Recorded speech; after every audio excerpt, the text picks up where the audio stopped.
SOS à la recherche de soi. SOS SOS à la recherche de soi. SOS à la recherche de soi. SOS à la recherche de soi est une invitation à prendre le temps. Prendre le temps pour se connaître, qui je suis, à quoi j'aspire, qui je souhaite devenir. Partir en quête de soi demande souvent du courage et de la persévérance. Mon but est de partager avec vous ma philosophie de vie, de vous offrir une façon d'aborder la vie. Au-delà du bruit extérieur, retrouver le calme intérieur, faire le silence, apaiser son esprit et ainsi retrouver la sérénité. Aujourd'hui, je souhaite parler avec vous de la notion d'attente. D'où vient cette croyance qu'il faut attendre que toutes les conditions soient réunies pour pouvoir accomplir quelque chose, passer à l'action, atteindre un objectif? Pourquoi aspirons-nous à ce que le futur soit meilleur que le présent? Quels sont les impacts de cette croyance sur notre vie et comment arriver à la transformer? Je vous invite à vous observer. Êtes-vous connecté à l'instant présent ou alors vous trouvez-vous dans votre mental, à tout planifier, organiser, prévoir, contrôler? Où dirigez-vous votre énergie? Avez-vous tendance à planifier votre vie ou à laisser place aux imprévus? Êtes-vous une personne qui rebondissez lorsqu'une situation vous échappe ou alors avez-vous tendance à vous laisser abattre?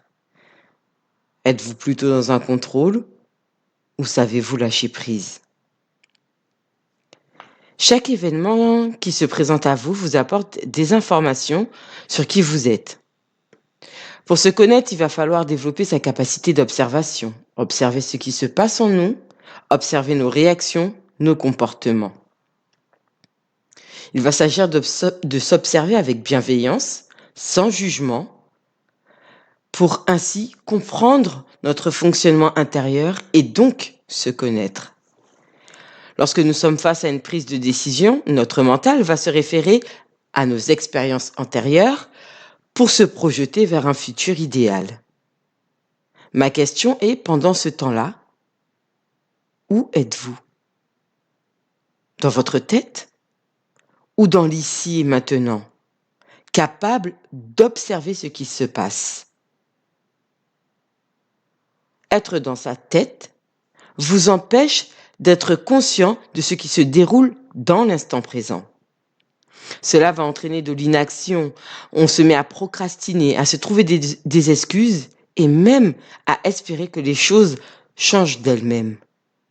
Être dans l'attente que les choses changent par elles-mêmes va vous conduire à devenir spectateur de votre création. Le processus de création s'observe par la pensée, la parole, l'action, combiné à une émotion, un désir ou une intention. C'est cela qui va prendre forme dans notre monde matériel.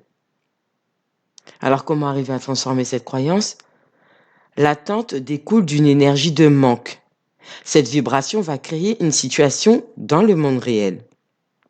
Tant que je suis dans une énergie de manque, de peur, je suis en train de générer des situations dans ma réalité à énergie semblable. Il s'agit de la loi de vibration. J'attire à moi ce que je vibre. Si vous souhaitez arriver à transformer cette croyance, c'est que quelque part, vous avez potentiellement identifié un frein, un blocage. Maintenant, vous avez la possibilité d'utiliser votre pouvoir de création pour atteindre l'état désiré. Vous n'êtes plus dans l'attente, mais dans une posture d'observatrice ou d'observateur, de manière à prendre conscience de votre fonctionnement intérieur. Puis ensuite, il vous faudra développer votre état d'esprit afin de l'ouvrir vers les situations qui se présentent à vous. En fait, toute la clé va résider dans votre vibration. En espérant que cette réflexion vous apportera des clés pour vous libérer des blocages d'attente, que quelque chose dans le futur soit meilleur que dans le présent. et ainsi vous apporter du courage d'aller vers l'avant. Pour les femmes qui désirent approfondir la connaissance de soi, la confiance en soi, sortir de relations toxiques, je vous invite à prendre rendez-vous via mon site internet www.sosalarecherchedesoi.fr. N'oubliez pas, la clé qui permet le retour vers soi, c'est l'amour. Je vous dis à bientôt et prenez soin de vous.